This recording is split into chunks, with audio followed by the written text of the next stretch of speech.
Hi, my name is Jeff Legowski, and I'd like to continue discussing gun safety in the following topics: the different types of firearms, the parts of the firearms, and I will safely demonstrate how to handle a firearm.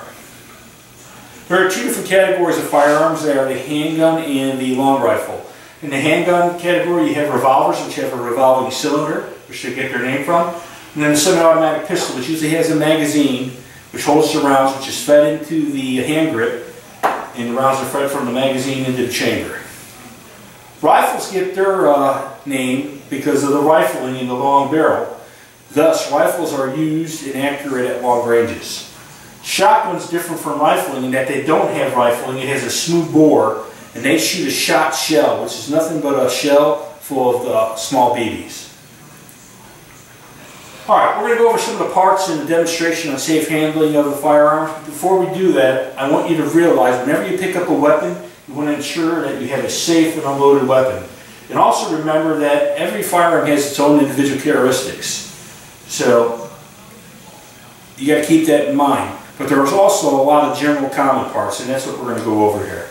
So, the first thing I'm going to do is pick up my rifle. I'm going to make sure I have a complete safe weapon. The weapon's unsafe. I'm going to physically remove the bolt to the rear, look in on the chamber and feel in the chamber, ensure and verify I have an empty weapon. I can close this now. There's no rounds in the magazine, so I now have a complete safe weapon. You notice the entire time I'm handling the weapon, I'm keeping it pointed in a safe direction. Alright, let's go over some general parts. I have my barrel, my buttstock, my trigger, and my trigger guard. The entire time I've been handling the weapon, I've been keeping my finger out of the trigger guard until I would be ready to fire. Safety, which we talked about, my bolt, the chamber, magazine, internal. There's no front or rear sights on this because it's a hunting rifle. It has a scope. Real quick here, let's transition to the pistol. Pistol has a lot of things that's similar. It has a barrel, but it's much shorter because it's used for close range.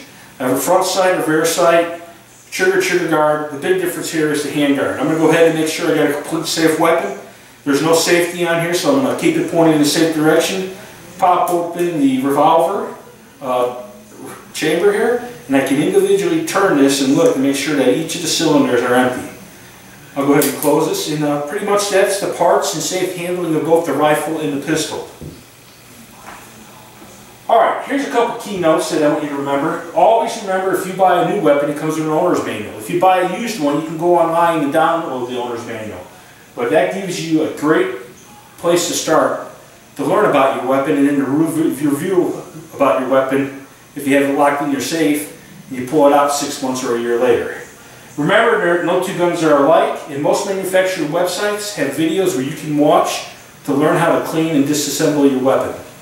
Thank you for giving me the opportunity to talk to you about pistols and rifles, and that will be followed by Michael.